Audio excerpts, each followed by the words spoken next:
Programme का आगाज इंतहाई अफसोसनाक खबर और बोझल दिल के साथ करना पड़ रहा है। क्यों?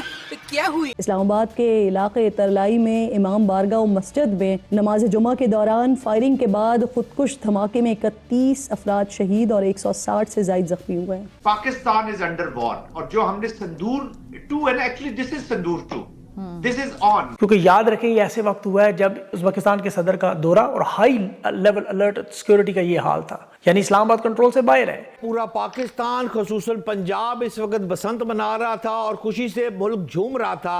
इस मौके पर फितनल खारिज ने वही अपना पुराने स्टाइल से रंग में भंग ढालने वाली कोशिश, और पाकिस्तान जब भी ऊपर जाने लगता है इसको तकलीफ हो जाती है। पाकिस्तान की मिलिट्री एस्टेब्लिशमेंट का मीडिया के ऊपर बहुत ज्यादा दबाव है और पाकिस्तान की मिलिट्री एस्टेब्लिशमेंट ने यह हुक्म जारी कर दिया है कि इस धमाके की कवरेज नहीं करनी, और मुबैना तौर पे जो डिप्टी कमिश्नर इस्लामाबाद हैं उनकी ट्वीट्स भी डिलीट करवा दी गई हैं। लेकिन बीबीसी और अल जजीरा ये खबर रन कर रहा था और पाकिस्तानियों को बता रहा था कि आपके कैपिटल सिटी के अंदर एक बहुत बड़ा दहशतगर्दी का वाकया हुआ है। बस अल्लाह अल्लाह खैर सलाह, बहुत अच्छा, I was very happy.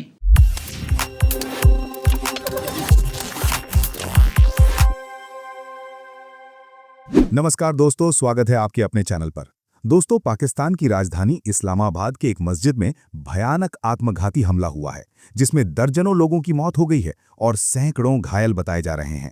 Pakistan इस वक्त दहला हुआ है और पाकिस्तानी मीडिया इस पर क्या क्या बकवास कर रहा है, क्या हास्यास्पद आरोप लगा रहा है भारत पर, ये सब देखेंगे आगे इसी वीडियो में।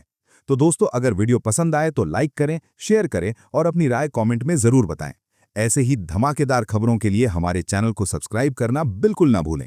फिर मिलेंगे अगले वीडियो में, तब तक के लिए धन्यवाद। जय हिंद। मोहतरम अरकीन कराम, मार के हक में जिल्लत आमेज शिकस्त खाने के बाद भारत अपनी प्रॉक्सीज के जरिए पाकिस्तान में दहशतगर्दी दोबारा तेज कर रहा है। भारत की तरफ से दहशतगर्दी का सिलसिला जारी है और मैं यहाँ पर बड़े वाज़े अंदाज में ये कहना चाहता हूँ कि खित्ते में अमन उस वक्त तक कायम नहीं हो सकता जब तक भारत जारहाना, तौसी पसंदाना और तसल्लुत पसंदाना अज़ाइम और अपनी नापाक साजिशें तर्क न कर दे।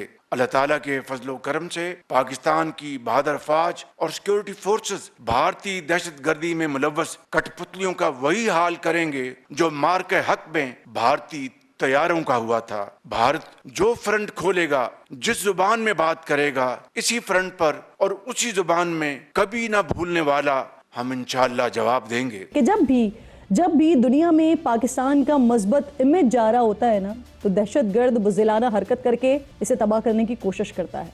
इस वक्त भी लाहौर में बसंत मनाई जा रही थी, कराची में कॉमनवेल्थ ममालिक की पार्लियामेंट्री एसोसिएशन के अरकान की आलमी कॉन्फ्रेंस और फ्लावर फेस्टिवल हो रहा था।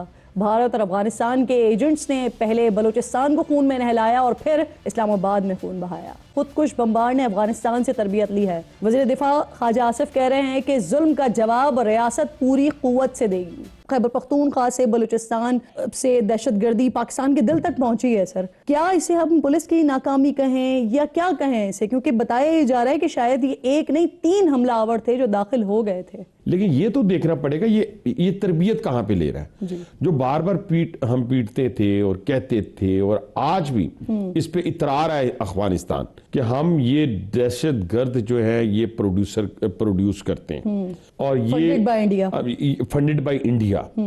इसमें कोई दो राय नहीं है। वो बीएलए हो, वो बीएलएफ हो, वो ये टीटीपी हो, ये ख्वारिज का नाम दें, इनको फितनतुल ख्वारिज का नाम दें, जो भी दें, इसका मतलब ये हुआ कि दुश्मन अपनी पूरी ताकत के साथ, फंडिंग के साथ, जैसे ख्वाजा आसिफ साहब ने भी कहा और बहुत सारे लोगों ने भी कहा कि वो राइफल उनके पास है जो राइफल शायद हमारे पास नहीं है। अब वो असला जो छोड़ा गया था जी, अमेरिका छोड़ के गए थे, अब ये इनके हाथ चढ़ा हुआ है। अब नाइट विजन इनके पास है, गन्स इनके पास है, इंडिया इनके साथ खड़ा हो गया है, जहाज भर भर के इनको पैसे दे रहे हैं। मैं पहले आपकी प्रोग्राम याद होगा, मैंने कहा था 22 लोगों में से 17 लोग कौन कौन से इनके जो है वो हिंदुस्तान से वो लेते हैं पूरे के पूरे और इंतजार कर रहे होते कि हमारे पास वो आए। और ये कितनी तशवीशनाक बात है सिक्योरिटी के कंसर्न्स के हवाले से, अगर आप देखें कि भाई एक इस्लामाबाद जैसे शहर में 2 बड़े वाकयात चंद ही हफ्तों के फर्क से ऐसे हो रहे हैं। देखिए, इसको भी एक इंसिडेंट ऑफ वायलेंस के तौर पे तो मैं नहीं देख रहा। बिल्कुल it is not an incident in isolation.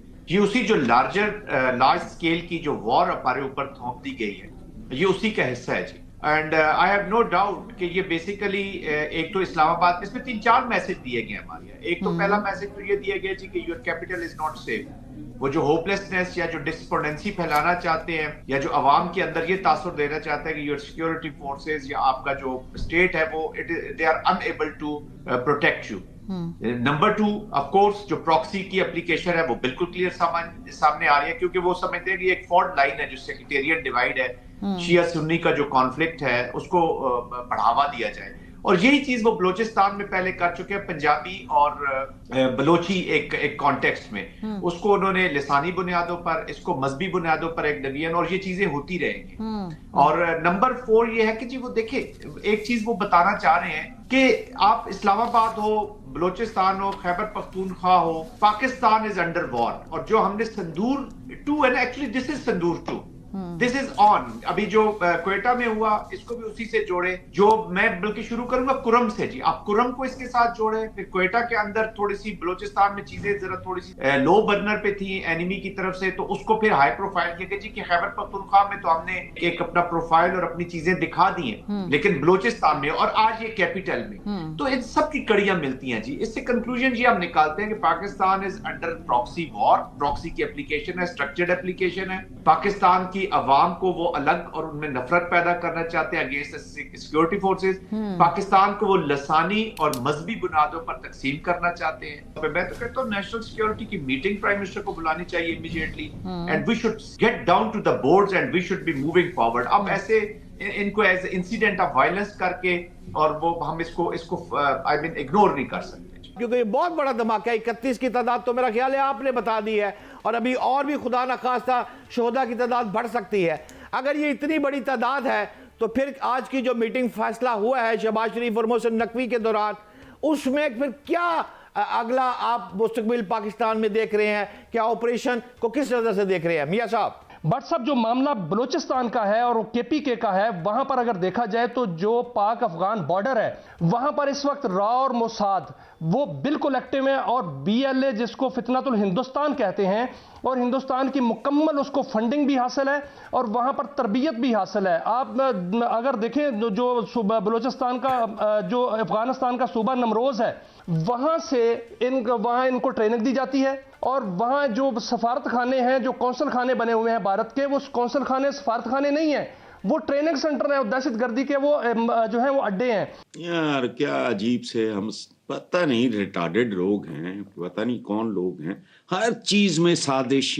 ये पाकिस्तानियों का एक अजीब अलमिया है, अपने गिरेबानों में नहीं झांकना, हर चीज में साजिश। गोरे की भी साजिश, कोई साजिश नहीं थी, तुम नालायक थे, नायल थे। या तुम अपने आप को मूरद इल्जाम ठहराने की बजाय वो साजिश थी, केड़ी साजिश हुई थोड़ा तो सुर नहीं सी मिलता। एक it was a dead society, 3-4 दिन का शोल मेला है, तरसी हुई कौम है, भूखे नंगे लोग हैं, शोल मेला मिल गया, बस ठीक। हैरत अंगेज तौर पे इसकी 3-4 चीजें मैं आपके सामने रखना चाहता हूं। एक तो ये दहशतगर्दी का वाकया दूसरा है और इस्लामाबाद में हो रहा है, और उस वक्त हो रहा है जब उज्बेकिस्तान के सदर पाकिस्तान में मौजूद है। तो हमारी इंटेलिजेंस एजेंसियां कहां हैं, यह है सबसे बड़ा सवाल। पाकिस्तान 25 करोड़ अवाम का मुल्क है, दुनिया की बेहतरीन फौजों में से एक फौज हमारे पास है। हमने बेशुमार बजट अपनी इंटेलिजेंस के लिए एजेंसियों को दे रखे हैं। वो इंटेलिजेंस एजेंसियां कहां गई? और अब इस्लामाबाद में दूसरा दहशतगर्दी का बड़ा वाकया 3 महीने के अंदर हो गया, और ये तो इंतहाई खौफनाक वाकया है जिसके आदादो शुमार अभी सामने आएंगे। अब इतने बड़े वाकये के बाद पाकिस्तान की इंटेलिजेंस एजेंसीज की नाकामी के ऊपर सवाल ना उठाया जाए तो क्या किया जाए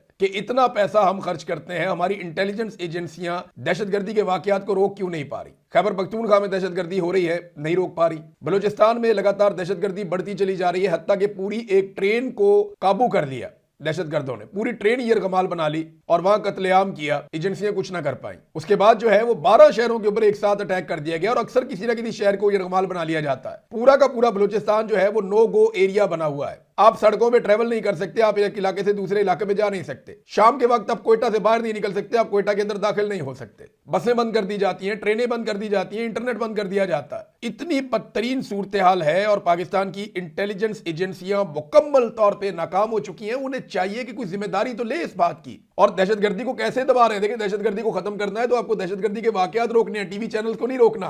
पाकिस्तान के जितने टीवी चैनल्स हैं, जितना मीडिया है, वो बजाय कि इस दहशतगर्दी के वाकये को दिखाए, वो सारे के सारे लाहौर में होने वाली बसंत को दिखा रहे हैं, वो जश्न दिखा रहे हैं, ढोल ढमक्का दिखा रहे हैं, वहाँ नाच गाने चल रहे हैं, एंजॉय चल रहा है। और ये खबर पूरे चैनलों से आउट थी। यानी आप देखें इस कदर बेहिस्सी और कैलसनेस कि पाकिस्तानी, मासूम पाकिस्तानी, यानी मैं वहां पे लोगों को सुन रहा था, देख रहा था, बच्चे, बूढ़े, जवान, वो जिक्र करते थे, रोते थे। वो कह रहे थे आज ये क़यामत आ गई, ये ब्लास्ट नहीं है, ये क़यामत है। माएँ अपने बच्चों को ढूंढती फिर रही हैं वहां पर, और पुलिस और सिक्योरिटी वाले आए हैं, बाद में पूरा इलाका कॉर्डन ऑफ करके मैं देख रहा हूँ छतों पे चढ़ गए हैं, स्नाइपर बन गए हैं, यूं शिस्ते ले। ओ भाई ये काम तो पहले का था, आप पहले आते जब वो हमलावर आ रहे थे तो उनको आप निशाना बनाते। अभी आके आपने क्या, ये एक टोपी ड्रामा जिसे हम कह सकते हैं, आपने वो शुरू कर दिया, छतों पे चढ़ गए और स्नाइपर आ गए और आपने कॉर्डन ऑफ कर लिया और आपने बस ऑपरेशन शुरू कर दिया ढूंढने के लिए। क्या होता है ऑपरेशन के नाम पर? लंबी लंबी लाइनें लगा देते हैं लोगों की।